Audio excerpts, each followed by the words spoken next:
종합제TV 시청자 여러분 안녕하십니까. 2020년 11월 3일 오전 9시입니다. 오늘 미국에서는 투표가 이루어집니다. 대통령, 상원, 하원 이렇게 뽑게 되는데 예상이 이렇게 나오고 있습니다. 워싱턴 포스트의 칼럼니스트 헨리 올센은 자신의 개인 예상을 실었는데 사실은 이게 워싱턴 포스트의 입장이라고 봐도 될 것 같습니다. 결론적으로는 트럼프와 공화당의 참패,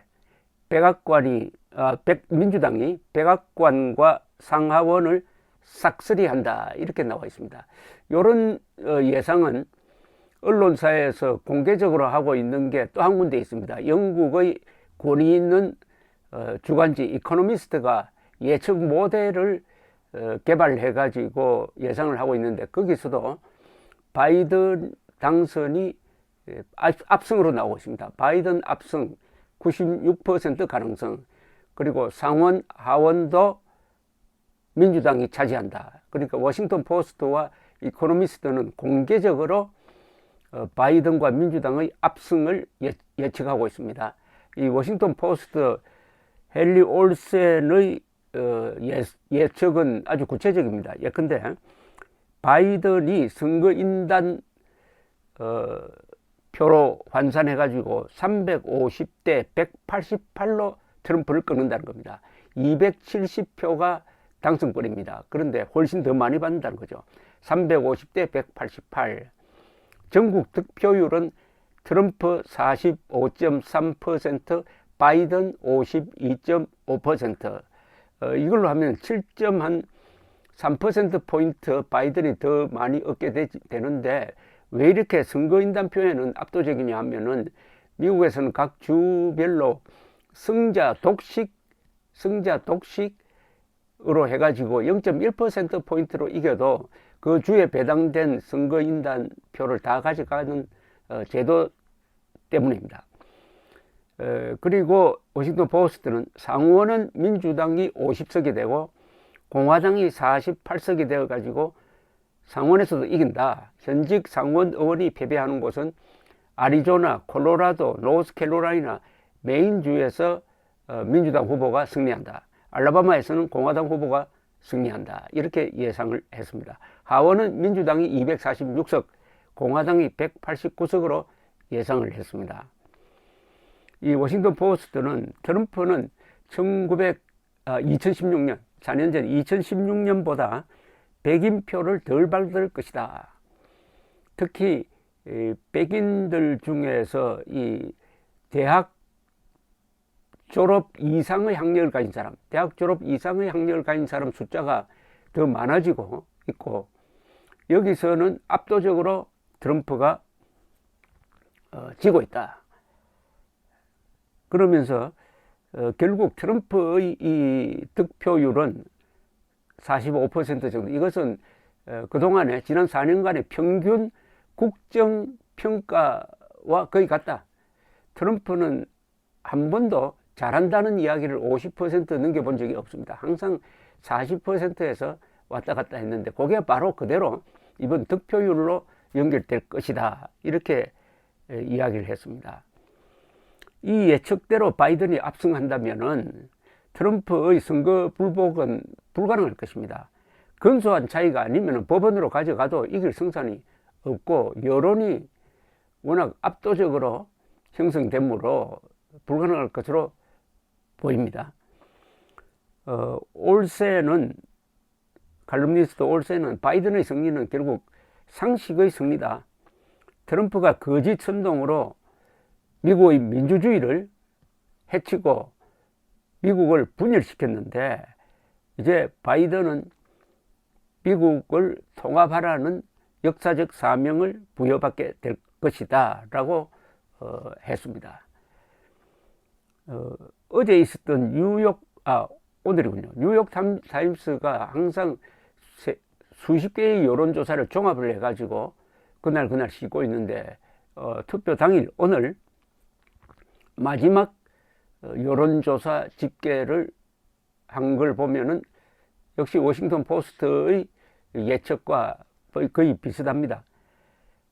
경합주 12개 경합주에서 12개 빼고 나머지 38개는 이미 다 확정이 되어 있습니다. 예, 근데 캘리포니아는 거의 무조건 민주당 지지, 미시시피는 거의 무조건 공화당 지지, 이런 식으로요. 그런데 경합주, 선거 때마다 왔다 갔다 하는 주를 스윙 스테이트라고 합니다. 스윙 스테이트를 보통 이번에는 12개로 분류를 했는데, 그 중에서도 가장 중요한 6개 주에서 지금 바이든이 이기는 걸로 나옵니다. 미시건에서는 8%포인트 차로 이기고 있고, 트럼프에 대해서. 위스콘신에서는 10%포인트, 펜실베니아에서는 5%포인트, 플로리다에서는 2%포인트, 아리조나에서는 3%포인트, 노스캐롤라이나에서는 2%포인트로 이기는 것으로 나옵니다. 여기서 선거인단 표가 가장 많은 곳이 플로리다고 29표, 펜실베니아는 20표인데, 트럼프가 희망을 걸려면은 펜실베니아, 플로리다 2개를 다 이겨야 합니다. 근데 2개를 다 이겨도 바이든은 아리조나에서만 이기면은 승리할 수 있다는 이런 예측이니까, 아무래도 트럼프가 이번에는 참패를 면하기 매우 어렵다는 분위기가 형성되어 있습니다. 이번 선거에서 특이할 점이 많습니다. 미국 선거에서. 미국 선거 투표율은 전 유권자의 한 50%밖에 안 됩니다. 그런데 이번에는 아주 높습니다. 이번에 사전투표 참여율이 매우 높습니다. 이미 2016년에 투표한 사람의 약 70%가 어제 현재 투표를 했고, 오늘은 트럼프 지지자들이 많이 나올 것 같은데, 그걸 합치면은 한 80%가 되지 않을까. 좀 높게 잡았나요? 하여튼 21세기에 들어와서 투표율이 가장 높을 것이다. 21세기 또는 20세기까지 넣어서도 가장 높을 것이다 하는 전망입니다. 그러니까 바이든 트럼프의 격돌이 양쪽 진영을 아주 분기탱천하게 만들어 가지고 투표장으로 몰려간다 이거죠. 자, 이제 개표는 어떤 식으로 하냐면은 거의 대부분의 주가 이렇게 오늘 투표한 사람을 먼저 엽니다. 그러면 트럼프가 앞서갈 가능성이 있습니다. 그러다가 우편 투표가 들어오면 이제 스캔블이죠. 그때부터 바이든이 앞서게 될 전망입니다. 우리 언론은 트럼프가 자신이 앞서갈 때 승리를 선언한다고 했는데 그건 불가능하죠. 아니, 미국 언론이나 미국 사람들이 바보입니까? 결과를 보고 하는 거지. 또 승리를 선언은 후보자가 하는 게 아닙니다. 후보자가 어떻게 승리를 선언합니까? 심판이 있는데, 심판이 다 주마다 다 있습니다. 중앙선거관리위원 개념이 아니고 여기는 주마다 하니까. 그리고 혼란이 예상된다고 했는데, 뭐 지금 된 걸 보면은 몇 군데에서 약간 양쪽이 다 트럼프 바이든 진영이 충돌하는 양상이지, 전체적으로는 평온하게 이루어지고 있습니다. 또 미국이 이런 투표를 일상적으로 하는 나라 아닙니까?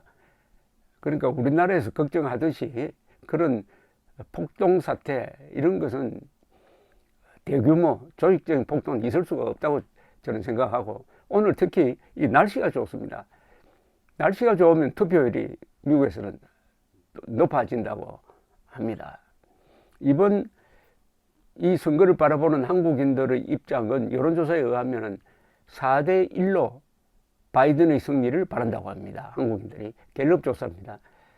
9월 초에 한 갤럽 조사입니다. 아마 세계에서 바이든 승리를 바라는 여론이 가장 강한 나라가 한국으로 보입니다. 여기에 어떤 비밀이 숨어 있는 것 아닐까요? 왜 한국 사람들이 트럼프를 이렇게 싫어하게 됐겠습니까? 트럼프가 김정은을 만나가지고 민족 반역자, 반인도 범죄자, 그리고 학살자인 김정은을 친구라고 말하면서 한미 군사훈련 중단이라는 선물도 주고 아무 받는 것도 없이 이렇게 또 문재인